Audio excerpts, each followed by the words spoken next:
Yesu akuzwe. Muri aka kanya mpagaze hano ndi kumwe n'umuvandimwe wanjye, tukaba tugiye gukomeza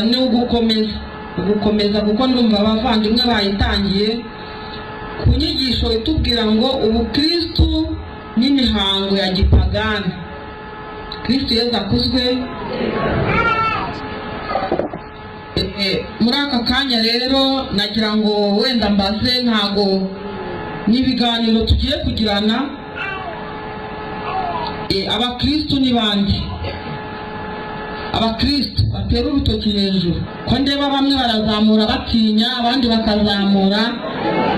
Murakoze. Ndabona intoki nyinshi zazamutse zerekana ko ngo turi abakristo. Umukristo ni iki? Ese dushobora kuvuga ngo umukristo ni umuntu wabatijwe? Musenga cyane se?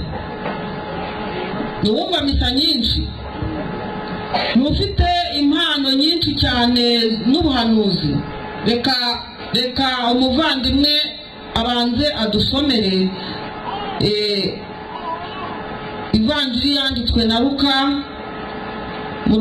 umutwe wa mbere umurongo wa 30 kugeza kuri 34. Baratubwira ngo marayika aramubwira ati, wigira ubwoba Mariya, kuko wagizwe umutoni ku Mana. Dore ugiye gusama inda, ukazabyara umuhungu, maze ukazamwita izina rya Yesu. Azaba umuntu ukomeye, kandi bazamwita mwene nyir'ijuru. Nyagasani Imana azamwegurira ingoma ya se Dawudi. Azategeka umuryango wa Yakobo ubuziraherezo, ingoma ye izashira. Jambo ry'Imana. Uzabyara umwana ukomeye, uzamwita izina rya Yesu, azitwa mwene nyir'ijuru. Nyagasani Imana azamwegurira ingoma ya se Dawudi. Kristo Yesu akuzwe. Mwumvise igisekuru cya Yesu? Mwumvise ni mwene nyir'ijuru, ingoma ye ntizashira, kandi azategeka, ni umutegetsi, ingoma y'ubwami bwe butazashira. Hano uko twese twicaye hano, buri wese ashobora, muri abantu bakuru, abana ndabona nabo bari ku mashuri, buri wese afite inkomoko, sibyo? Buri wese afite inkomoko akomokaho, igisekuru cye. Wenda akanya katubana gatoya, ariko reka tuvuge wenda hari nk'abasinga, ababanda, abega, abo bose ibyo byose ni inkomoko. Kristo rero we avuga ko akomoka mu muryango wa se Dawudi, ingoma ya Dawudi itazashira. Yesu Kristo rero niwe natwe dukomokaho. Murumva ko natwe dufite igisekuru gikomeye. Tutagiye noneho muri cya gisekuru cyacu nk'uko twari twazamuye amaboko, natwe noneho duhuye ku gisekuru kimwe cy'ubukristu, uko twumvise gifite umuco, inkomoko, imihango ndetse n'umurongo kigenderaho. Ibigomba rero kuranga umukristo. Umukristo mbere na mbere twavuze ko atari uwabatijwe, atari uwasizwe amavuta gusa, ahubwo agomba kurangwa mbere na mbere mu ukwemera. Iyo tumaze kwemera, niho duhabwa na ya masakaramentu, niho tubatizwa, niho dukomezwa, niho dukurikira, tubona urufunguzo noneho ruduha ko turi abakristo.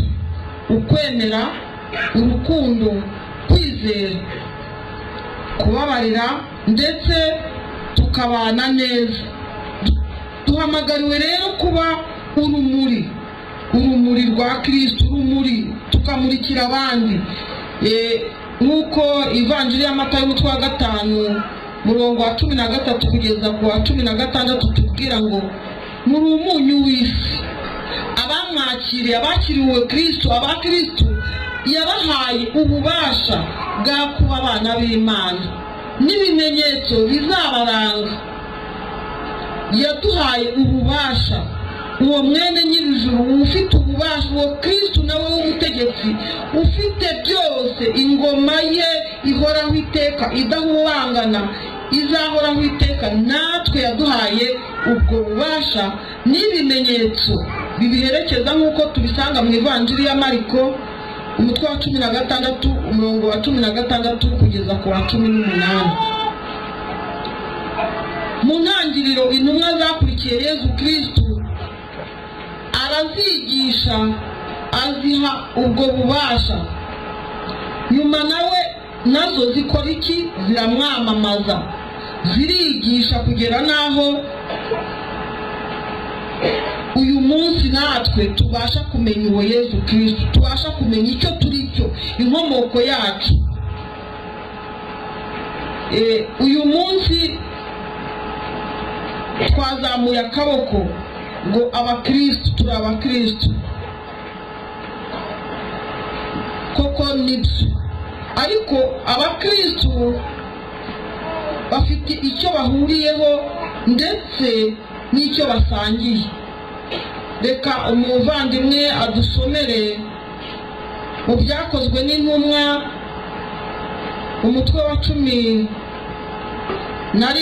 umurongo wa 25 kugeza ku wa 27. Aratubwira ngo nuko Barinaba ajya i Tarisi gushaka Sawuli. Ahamusanze amuzana Antiyokiya, bahamara umwaka wose bakorera iyo kiliziya kandi bigisha inteko nyamwinshi y'abantu. Aho Antiyokiya nyine niho abigishwa bitiwe bwa mbere na mbere abakristo. Bigenda kuzwe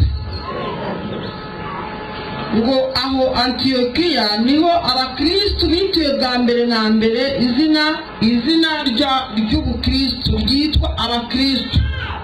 Uyu munsi wowe uri hano, wewe wabatijwe, wiswe umukristo ryari? Urabona ko abigishwa ba Yezu Kristo nyuma yo gupfa kwa Kristo nko mu myaka hafi 110 irenga, niho biswe abakristo. Ntabwo ari bo ubwabo biyise abakristo, ntabwo ari bo ubwabo bumvise ngo bagende bavuga ngo ni abakristo. Ni ukuvuga ngo biswe kubera ko hari ibyabarangaga, inyigisho zabo, ibikorwa byabo, ubwitange bwabo, gushyira hamwe.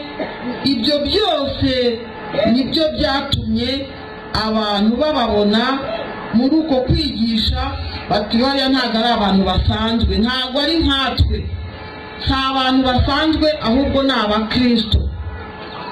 Nk'uko twabonye Kristo inkomoko ye, nabo bahise babona ko abo bantu bafite inkomoko, bafite icyo bavuga gifite aho gishingiye, gifite aho gituruka.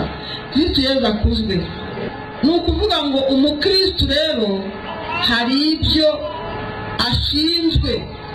Mu masakramento duhabwa yose dukuramo ingabire za Roho Mutagatifu, dukuramo abavandimwe bari bahagaze hano bumvise ukuntu Roho Mutagatifu yababohoye. Ibyo byose tubibona muri ayo masakramento. Muri ubwo bukristo bwacu rero nta kintu na kimwe tuburamo. Ni ukuvuga ngo ubwo bukristo budusaba mbere na mbere kumenya uwaduhamagaye no kumukurikira. Reka turebe muri ubwo bukristo bwacu wenda ibishobora kutubera inzitizi, kuko abavandimwe bari hano barasengaga, wagiraga gute, ariko nyamara hari aho bari bataragera, hari inzitizi bari barahuye nazo zatumaga batagira aho bagera. Izo nzitizi rero ni imihango ya gipagani, cyangwa se twavuga ngo imihango gakondo. Iyo mihango gakondo twavuga ko ari iki? Ni uruhererekane rw'imibereho n'imibanire y'abantu bafite icyo bapfana, bafitanye isano n'icyo bahuriyeho, cyaba cyiza cyangwa kibi. Harimo ihuriro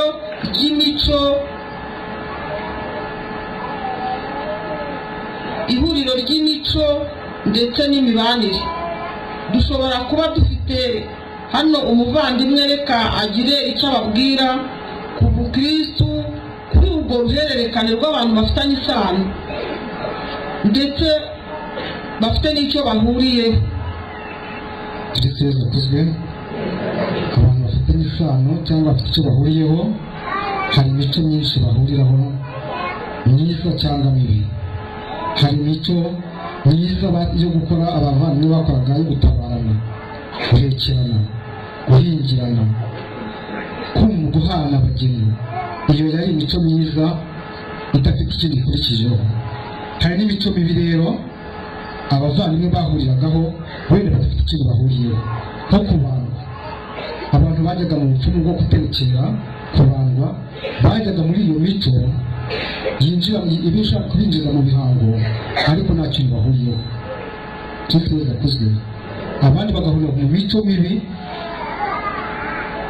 yo kwera, kwirabura, bikaba ari imico mibi y'imigenzo bari batangiye kwinjiramo. Kristo yakuzwe. Umuco wacu rero wa Kinyarwanda, natwe nk'Abanyarwanda dufite umuco. Nk'uko ushobora kuva hano ukagenda wagera hirya bakavuga bati uriya ni Umunyarwanda. Mbere na mbere ni urwo rurimi, ariko hakaba n'imico ikuranga itandukanye n'Abarundi, itandukanye n'Abagande, itandukanye wenda n'abantu bo mu gihugu, mu bindi bihugu bidukikije. Umuco wacu rero wa Kinyarwanda nawo urimo ibyiza byinshi, ndetse nk'uko umuvandimwe amaze kubivuga, ariko harimo n'ibikenewe, byari bikeneye urumuri rw'ivanjiri. Urumuri rw'ivanjiri kugira ngo bimurikirwe n'ivanjiri muri ya mico yacu, tubikosore, tubihindure. Urugero navuga ngo mu muco wacu murabizi, mu gihe cy'abami twagiraga umugabekazi. Umugabekazi yabaga afite ijambo rikomeye, ndetse iyo yavugaga yabaga ari nta wamuvuguruzaga. Sibyo yemwe? Iyo yavugaga nta wamuvuguruzaga, ndetse n'icyo yategekaga yabaga ari nk'aho ari umwami uvuze, ntavuguruzwe, akubahwa, kandi akagira n'abantu bamugaragiye, abantu bamuhora iruhande b'abajyanama azajya atuma. Natwe rero mu bukristo bwacu dufite undi wasimbuye uwo mugabekazi, umubyeyi wacu Bikira Mariya. Bikira Mariya aratuvugira, abana n'umwana we, sibyo? Ni ukuvuga ngo Bikira Mariya nawe hari icyo yasaba umuhungu wese akakimwima. Bikira Mariya nawe noneho arenze wa mugabekazi, kuko we ni umwamikazi w'isi w'isi n'ijuru. Ni ukuvuga ngo ahantu buri wese yicaye arumva atijombye akantu, arumva umwamikazi w'isi n'ijuru. Ni ukuvuga ngo ku isi ibihari byose arabigenga, arabitegeka, arabizi. Ibyo mu ijuru hahandi natwe duharanira kugerayo, naho arahazi, atuvuganira hose. Icyo tumusaba cyose agira gute?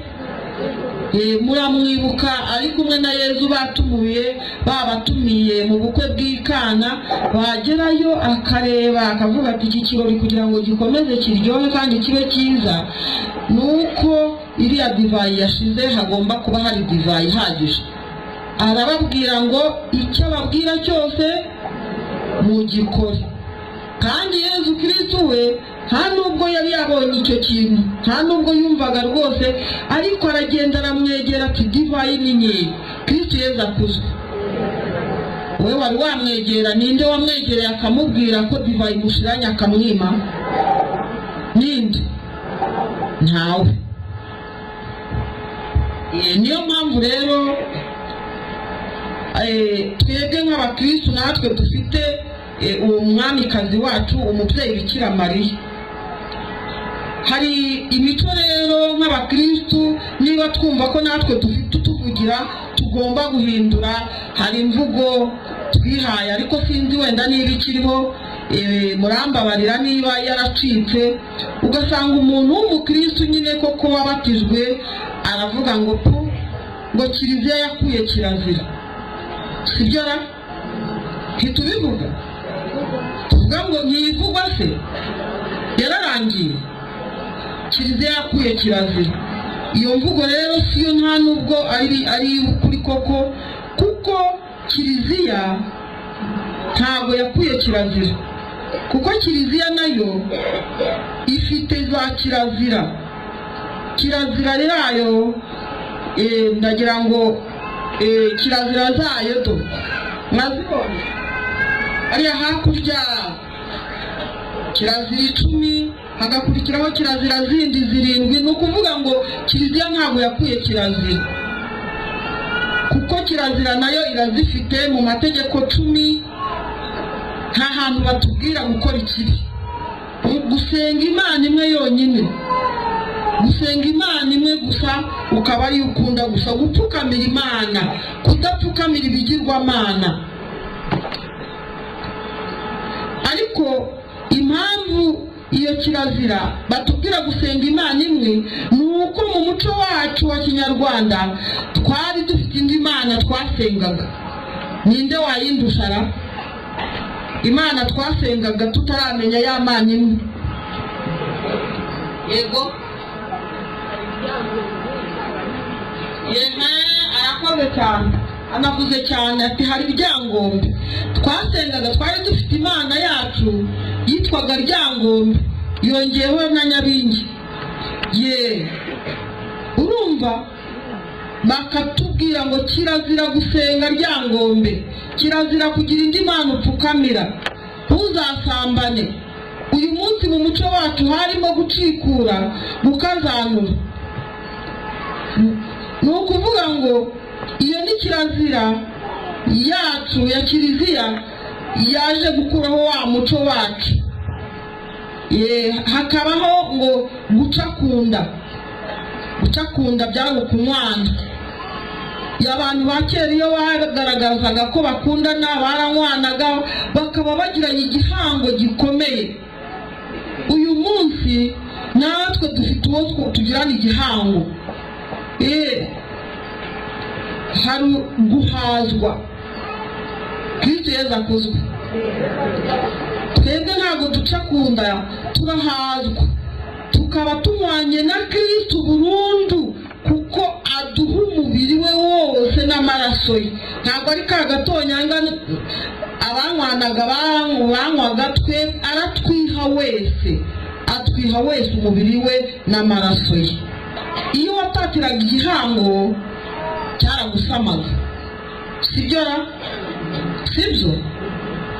Abanyarwanda kera bari bafite uwo muco wabo, batinyaga bakubaha abo bagiranye ibihango, kuko iyo watatiraga ibihango byaragusamaga, bigatuma ubwo bucuti ubwo bumwe burushaho kubakika, kuko waravugaga ati nahanye igihango no kwa Matayo. Umuryango wa Matayo wose n'abawukomokaho ukaba ari ubumwe n'umuryango wa Petero. Kristo Yezu akuzwe. Ni ukuvuga ngo ntawo mu muryango wa Petero wahemukiraga wo mu muryango wa Matayo. kubera ko bose babaga babaye umwe. Uyu munsi rero natwe dufite uwo twabaye umwe, wa wundi twitiriwe izina rye, wa wundi twafashe izina rye, wa wundi watwinjije mu gisekuru cye Yezu Kristo, nyine duhabwa umubiri we. Ni ukuvuga ngo iyo dutatiye rero igihango twahanye na Yezu Kristo muri iryo sakramentu rya batisimo, muri iyo ukaristiya duhabwa, natwe tuba dufite ikidutegereje. Kera watatiraga igihango yaricwaga iyo watatiraga igihango, ariko twebwe dufite amahirwe yo guhitamo. Iyo utatiye igihango, waba ubizi waba ubishaka, ukongera ukicuza ukababazwa n'icyo wakoze ukagaruka, Yezu Kristo agira gute? Arakwakira akakubabarira. Ari nayo mpamvu muri kirazira urwo rupfu Kiliziya yarukuyeho igashyiramo isakramentu ry'imbabazi. Kristo Yezu akuzwe. Igashyiramo isakramentu ry'imbabazi kugira ngo twongere tugarukire Imana. Uyu munsi rero abakristo, kubera ko twagiye tuvanga tugatatira igihango, tukaba abakristo ariko ntitureke ya mihango ya gipagani tukavanga. Wanze shitani n'ibyayo byose ndavanga, sibyo ra? Nyamara buriya turahiye tuzamuye akaboko umuntu yabatijwe ngo ndabyanze, ariko mu mutima wawe ukavuga ndabyanze ku munwa, ariko mu mutima ukivanga. Ni ukuvuga ngo icyo gihe rero hari inkurikizi, hari ingaruka abavandimwe bahagaze hano batubwiraga. Waba ubizi waba utabizi, hari ingaruka. Uyu munsi waba ushobora kuba uri mu nzozi mbi, ukarara ucuramye, waryama neza ugasanga wacuramye. Hari indwara z'uruhererekane zidakira, hari indwara zaburiwe imiti, hari izo n'abaganga bashaka bakazibura, nk'uko umuvandimwe yahagaze hano abiduhamiriza, kubera bya bihango yavukiyemo yakoreweho. Izo ndwara uyu munsi zikaba zidufiteho ububasha budakira. Izo ndwara uyu munsi zikaba zidufiteho ububasha, kubera ko hari ubundi bubasha twanywanye, hari ibindi bihango twinjiyemo tukanywana. Izo ngaruka rero zirahari. Ni ukuvuga ngo indi mihango dusanga mo ubwo ububasha bwa sekibi nyine. Iyo sekibi tunywana nayo, hari ubupfumu. Yabitubwiye ukuntu yavukiye mu muryango, baraguza, baterekera, kuraguza, guterekera. Hahandi duterekerera mu bicumbi bya ba sogokuru na ba sogokuruza, babandi banapfuye batagifite ububasha. Kubakira abazimu za Nyabingi. Waba wicaye hano wifitiye n'akandi kantu kawe k'umwihariko, waba uri hano ugifite igicumbi, ngo ntago warya udahaye sogokuru wawe, nyamara wowe utaravuka yararyaga ntagure, kandi uravuka ubu none uri umugabo urubatse, ariko uyu munsi ugiye guha uwapfuye umuzimu unamujugunyira hasi. Kristo Yezu akuzwe. Ariko nimubona ko dushukikara, nimubona ko dushukika. Uyu munsi hari umuntu uri gutahe yongera gufata ka kayoga twadusaka agashyira mu ziko, iso wakubyaye akakurera ugakura na nyoko ukamuhera mu ivu.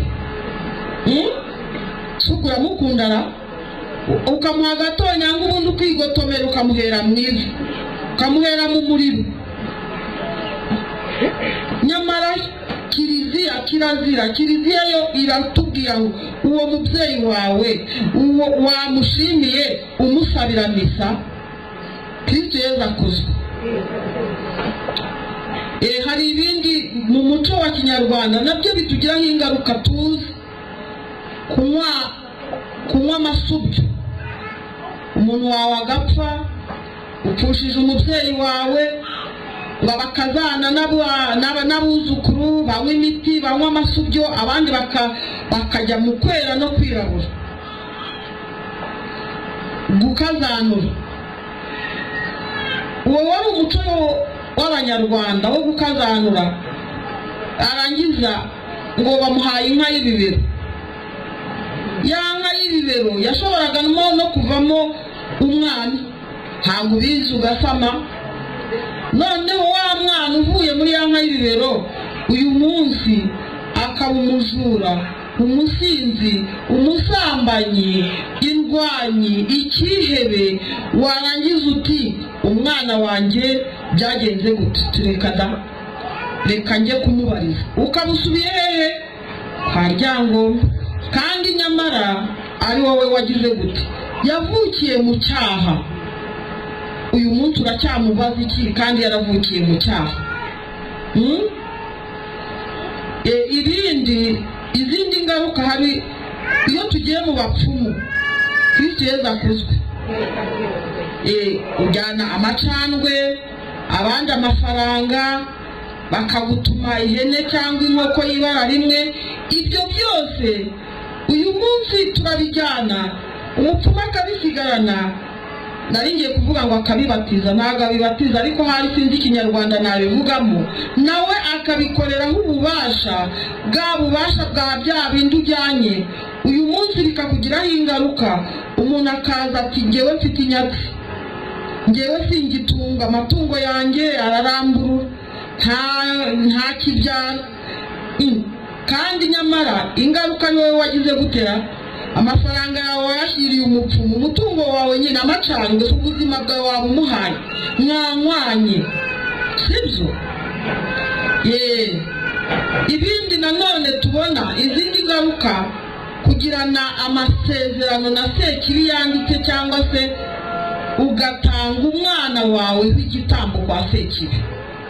uyu munsi turababona, ukabona umubyeyi afite umwana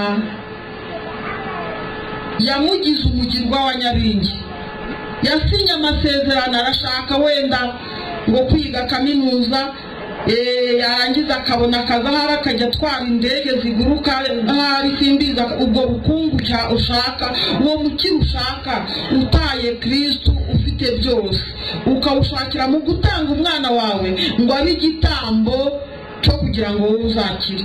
umukiro uzakugezaho, umukiro uzakumarira iki? Kristo Yezu akuzwe. uyu munsi dufite abana benshi usanga baragizwe ibitambo, abagirwa ba Nyabingi, ibitambo bya Sekibi zitanga ubwo bukungu. kandi nyamara twumvise ko hari umwamikazi wibereye mu ijuru, ubyicaye ubigamo uduha. noneho reka nsozereze kuri iki noneho cy'akarusho, kwishora mu madini y'inzaduka. Kristo Yezu akuzwe. uyu munsi turishora mu madini y'inzaduka, tukavuga ngo nabo barasenga, ngo nagiye ahantu baransengera, hanyuma rero bamaze kunsengera nabo bakoresha Bibiliya, ariko noneho bambwira kutazava aho hantu bansengeye kwa Muyobya. ajya kwa Muyobya ngo naho bafite Bibiliya. wagerayo ariko ikintu cya mbere bakubwira ati ntuzasubire gushengerera, ntuzasubire mu kiliziya, ntuzasubire guhazwa, ntuzasubire kuvuga ishapure, uyikuramo ujugunye. Kristo Yezu akuzwe. kandi ukabikora amadini y'ubuyobe ukabikuramo, ukabikora. wamara kubikora, umaze kubikuramo, bakakubwira bati noneho ubaye iwacu. ukisanga ngo bagiye ku ruhimbi, bakahashyira Bibiliya. kugira ngo se kuhashyira Bibiliya byahabuza ko Bibiliya yahajya kandi na Sekibi ahari? ubwo uti ntabonye Bibiliya, bakagusengera. mu kandi kanya wajya kubona amasezerano yagera, ukisanga usezeranye n'iki? N'inzoka. Kristo Yesu akuzwe. Ayo madini y'ubuyobe abandi bakagenda akatubwira ati njyewe barampanuye bambwira ibizambaho byose ndetse n'ikimenyimenyi, bambwira n'abandoga n'abatuma nteza n'abatuma umwana wanjye yakuyemo inda, kandi koko ibyo bambwiye byose byabayeho. Kristo Yesu akuzwe. Kandi nyamara barasenga ni ngombwa barasenga, ariko nubwo basenga isengesho ryabo rikubuza ibyo wowe wemeraga, rikubuza ibyo wowe uyu munsi warushingiyeho.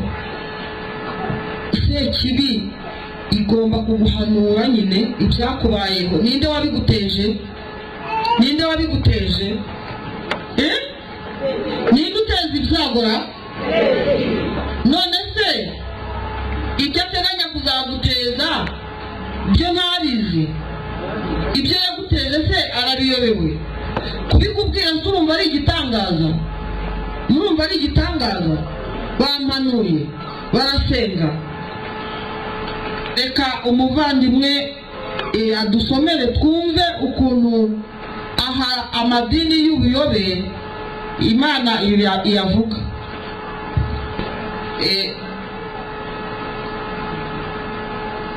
Mu gitabo ivugururamategeko umutwe wa 13 ni amateka maremare, ariko reka twihangane tuyasome. Umurongo wa mbere kugeza ku murongo wa 11 baratubwira ngo iki? Ngo mwirinde abashukanyi bogeza ibigirwamana. Mwirinde abashukanyi bogeza ibigirwamana. Aya mategeko yose mbahaye murihatire kuyakurikiza. Ntuzagira icyo wongeraho cyangwa icyo ugabanyaho.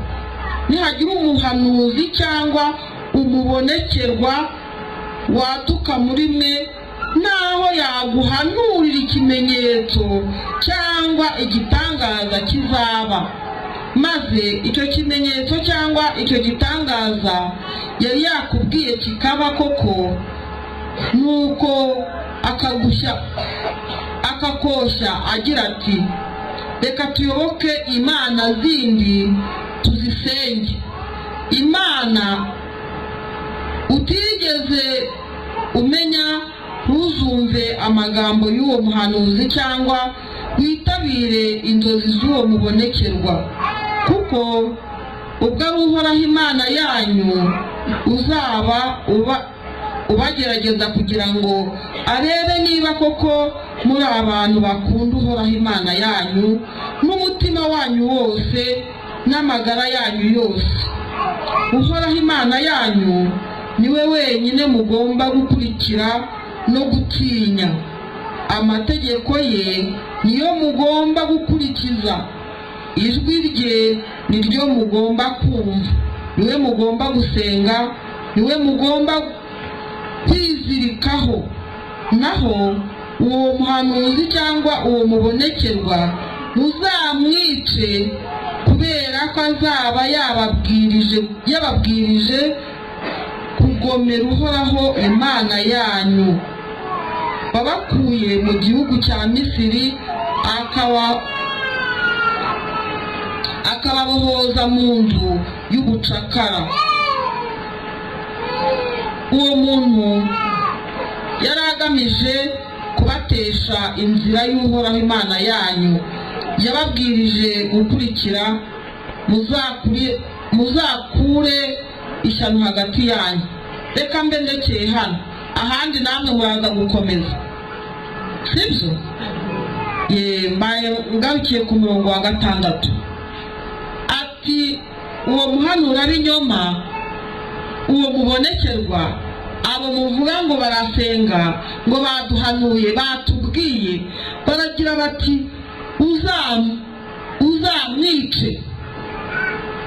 uzamwice hepfo iyo ukomeje baratubwira ngo yaba umwana wawe umuvandimwe wawe ngo ndetse n'umugore wawe wa wundi musangiye ikiryamo ntuzamubabarire kubera ko yakoheje kohoka ku mana utazi. Kristo Yesu akuzwe.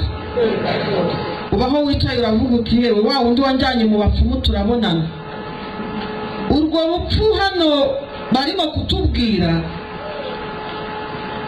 abakuru mukunze kubyumva aho umwami Rudahigwa yavugaga ngo okwica gitera wakwica ndera wakwica icyabiteye. Ni ukuvuga ngo uyu muntu nawe urupfu rwe akwiriye n'uruhe n'urwo kumuzana kuko nawe ikibimutera ni ubuyobe arimo, ni ugushidikanya arimo, ni ukwemera kwe kwatakaye. Yarahungabanye akwereka noneho aho yahungabaniye arakuyobya. Uwo nawe akeneye kugira gute kubohoka. Kristo Yesu akuzwe. Uyu munsi rero bavandimwe murumva aka kanya ushobora kuba wicaye hano iri jambo ry'Imana rigucira urubanza, rincira urubanza, rigushinja, rinshinja, ariko nyamara tumenye yuko sekibi idakina. Nagira ngo mpe umuvandimwe ijambo atwereke ububasha tugenda dusanga muri iyi mihango y'ubupfumu, kubandwa no guterekera n'aya mazina. Nubwo abavandimwe bagiye babitubwira babiduhayemo ubuhamya, reka nawe agira icyo atubwira. Kristo Yesu akuzwe. Tusubire inyuma gatoya aho batubwiraga marayika abwira Mariya ati bigira ubwoba ko ugiye kuzasama inda ukazabyara umuhungu, uzamwita mwene nyir'ijuru, azegurira ingoma ya se Dawudi. Kristo Yesu akuzwe. Abahungu b'uyu munsi barimo kuvuka barimo kwegurirwa iyihe ngoma? Twabeguriye iyihe ngoma? Mwatweguriye iyihe ngoma? Ni ingoma ya se Dawudi, ni ingoma y'abakurambere bacu. Nk'uko uyu yavutse bamweguriye ingoma ya se Dawudi, uyu munsi wa none abana bavuka murimo beguriwe ingoma ya Ryangombe nk'uko umuvandimwe yari abivuze. Ese aba bantu barimo kwegurirwa ububasha bwa Ryangombe ni abarimo se? Ndakeka ko bahari. Hari abakuru mu miryango. Iyo bakugize umukuru mu miryango se uba weguriwe iki? Iyo bakugize umukuru mu miryango ni uko ugomba kubazwa iby'abasekuruza bose. Abasigaye inyuma yawe uri wowe ubatunga, ni wowe ugomba kubakorera ya mihango yose ya gipagani ya yindi batweretse. Ugomba kubaterekerera, ukababandirwa, ukababarizwa ba bandi bose bapfuye b'abazimu bose. Aha rero niho tubona za ngaruka nk'uko babitubwiye. Naba uyu yareguriwe ingoma ya se Dawudi, ingoma ya se kandi Dawudi ikaba itugejeje ku mucyo w'uyu munsi, nabari abeguriwe uyu munsi bagejeje ku rupfu. Kristo Yesu akuzwe. Iyo bamaze kwegurirwa ingoma ya se Dawudi, ingoma ya Ryangombe hariya, iyo bagiye muri iyo mihango ya gipagani, ni hahandi usanga yabaye umukuru nyine, bamwambitse yicaye ku ntebe y'ubwami afite abamukaragiye, bagatangira imihango ya gipagani bari kubanura. Iyo mihango ya gipagani hahandi batukeretse imico gakondo yateguriraga ubukristo, ugatangira ugasanga umuntu arabanzwe bamwisa izina ry'Imandwa, burakeye arongeye basubijeho bamwisa irindi zina ry'Imandwa. Aho hose hateguraga bwa bukristo twarabibonaga, ariko buri mu mwijima, bwari buri mu mwijima. Kuko nabo barateguraga icyo gihe, bateguraga wagereranya nk'ubu ukavuga yari abatijwe arakomezwa yegurirwa ingoma. Noneho aho hose rero hari ababyeyi. Kristo Yesu akuzwe. Ni ababyeyi bahari babyaye mu Mandwa. ni ababyawe se mu mandwa? Muri kano kanya naba hari umuntu urimo wakoze iyo mihango yaza akayidusobanurira neza kugira ngo abavandimwe bumve neza ikintu cyari kigenewe muri iyo mihango. Kristo Yesu akuzwe. Batubwiye rero ingaruka zitera ibyo bintu byose. Ingaruka ya mbere, umuntu winjiye mu bupfumu, ikintu gikomeye cyane iyo wagiye mu bupfumu, ingaruka ya mbere ni ugusenya imiryango uvukamo n'iyo mubana. Kristo Yesu akuzwe. Nari muzamanuka ngo ujye hariya epfo mu kibaya cyo kuraguza, uzamuke batakubwiye uwakuroze. Aho habaye ingaruka y'urwango rukomeye cyane. Kandi si ibyo n'ibyo, iyi ngaruka baguhaye imiti irinda abarozi, irinda abazimu. Icyo gihe bayiguhaye wumva ko ugiye kwivura nta nkurikizi yindi ufite, ariko barakubwiye bati iyi miti kuyinywa ni uko ugomba kugenda ukayitera mu nzira hafi y'izo ngo yo kwa kanaka niho baturuka. Ibyo byose bizakurinda abazimu baza bagutera. Kristo Yesu akuzwe. Icyo gihe nawe uwo mupfumu azaba yakwinjije mu wundi mwuga w'ubupfumu wowe utazi, noneho ukomeye cyane urenze wa mupfumu, kuko winjiye mu kuroga.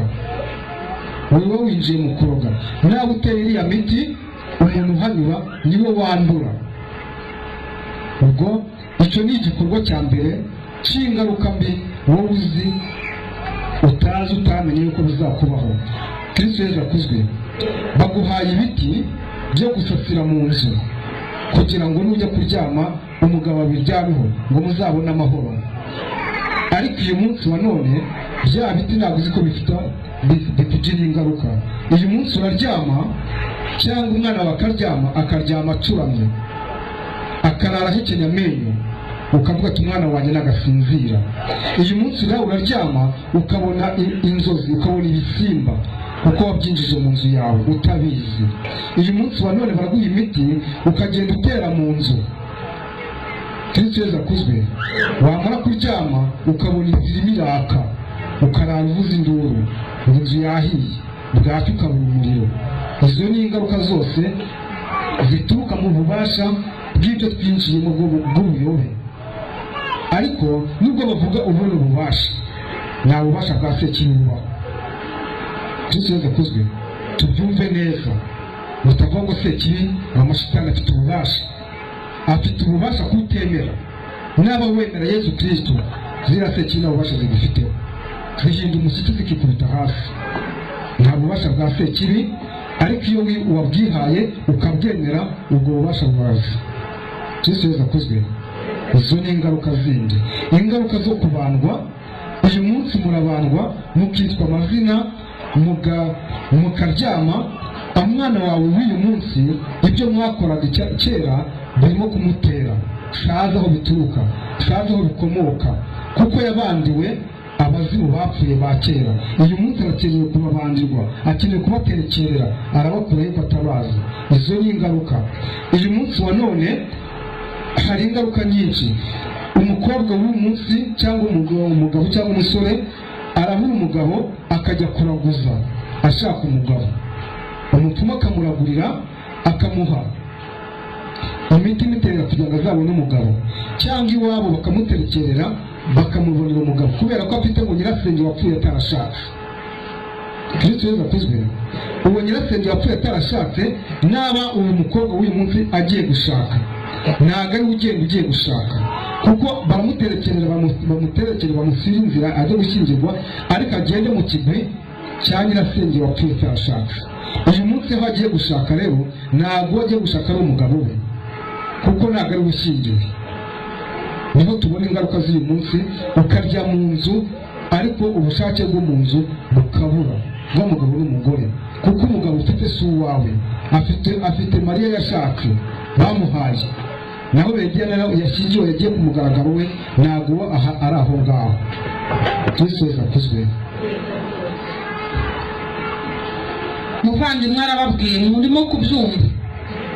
Murashingira abana banyu sekibi, murashakira abana banyu kuri sekibi. Ingaruka yaza ugasanga twayobewe, twasubiye kongera kunywana, twasubiye inyuma, twongeye dutakaje ukwemera. Ikidutera rero ubwo bwoba no kujarajara, ikidutera kujarajara ni ubwoba.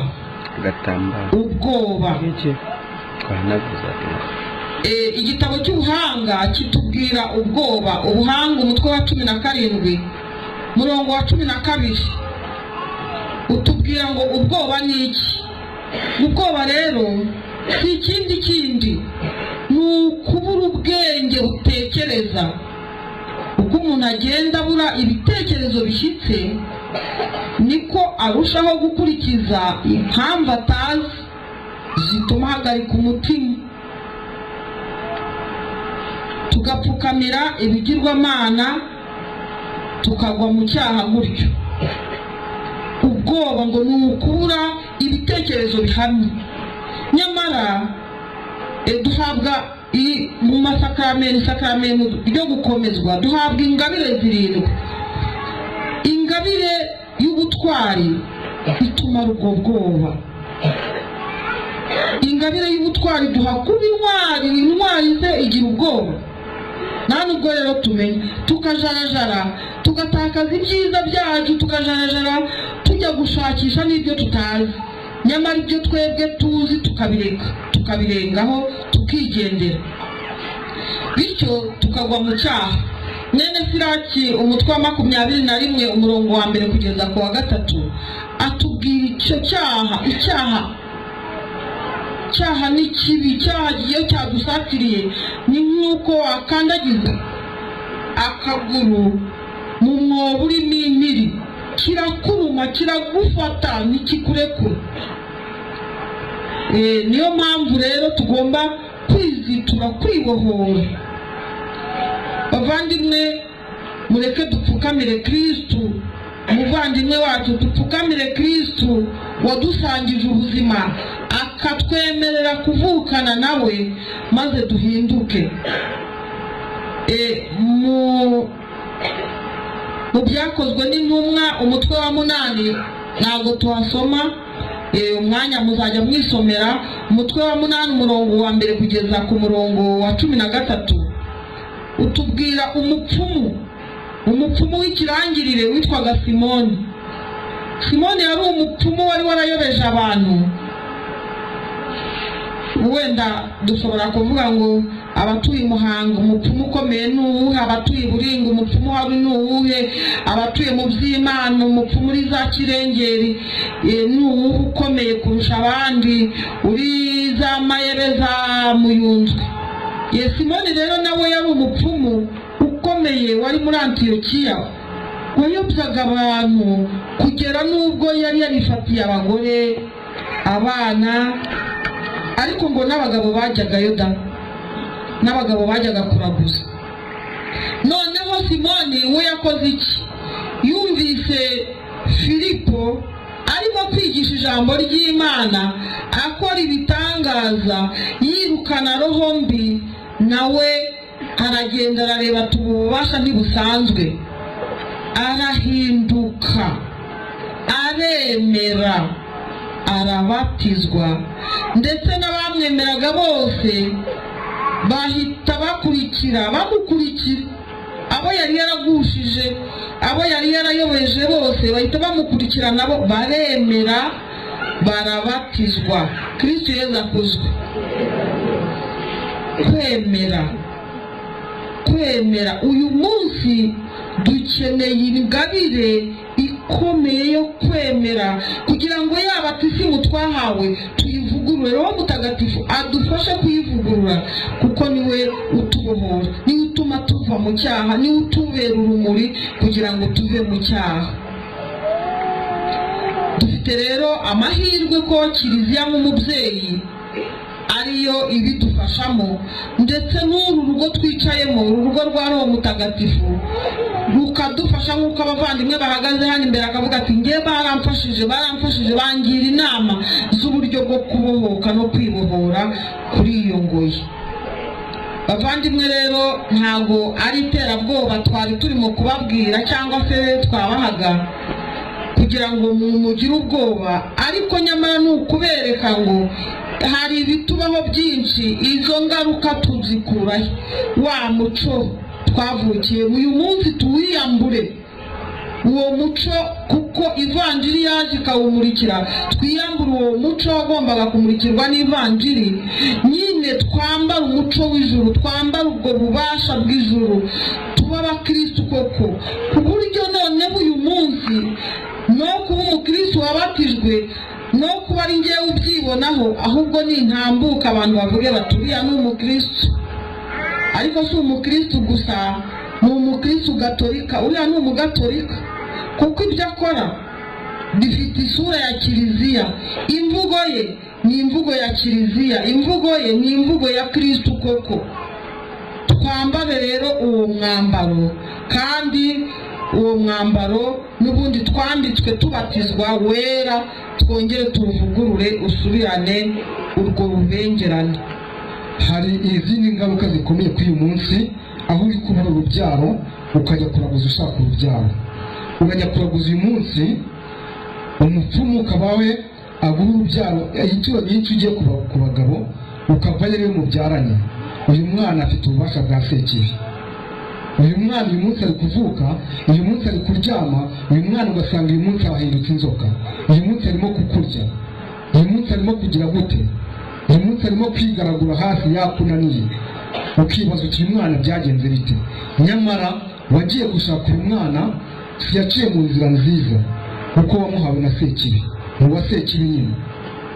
Kristo Yesu akuzwe. Muhaguruke tuvugire hamwe iri sengesho, duhaguruke dusabe. Hanyuma ijambo ry'Imana riri mu Balevi ku mutwe wa 20 umurongo wa 6 ryo bavuga riti, umuntu wese uzirukira abazimu maze akabisunga nzamurakarira, maze muce mu muryango we. Nimwitagatifuze rero, maze mu bintungane nk'uko njyewe uhoraho ndi Imana yanyu. Kristo Yesu akuzwe. Twitagatifuze. Uyu munsi tugiye kwitagatifuza. Arababwiye ati, umuntu wese uzisunga abapfumu akabibukira abazimu nzamurakarira. Ariko arongera akavuga ati, njye ndi Imana y'impuhwe, ndi Imana yishe neza, nimwitagatifuze kuko njye ndi uhoraho Imana yanyu. Kristo Yesu akuzwe. Mu mwanya muto tugiye guhabwa isakaramentu ry'imbabazi. Aho wagiye hose, aho hose winjiye hose, witagatifuze uyu munsi, ujye guhabwa isakaramentu y'imbabazi, wicuze neza, hanyuma Yesu aragutagatifuza. Imbabazi arazitanga. Kristo Yesu akuzwe. Ku izina ry'Imana Data na Mwana na Roho Mutagatifu, amina. Marayika Mikayeli, dutabare mu ntambara turwana, turinde ubugome n'imitego yose ya shitani. Turagusaba twiyoroheje, tugira ngo Nyagasani Imana ayidutsindire, kandi ku bubasha bwawe, wowe mutware w'ingabo zo mu ijuru, urohe mu muriro shitani na roho mbi zose zijarajara ku isi n'iz'ibihango byose bituboshye, zishaka koreka roho z'abantu, zifungisha umunyururu w'icyuma, ziduhungeho kandi zidutinye ku bwa Kristo Umwami wacu, amina. Izina ry'Imana Data na Mwana na Roho Mutagatifu.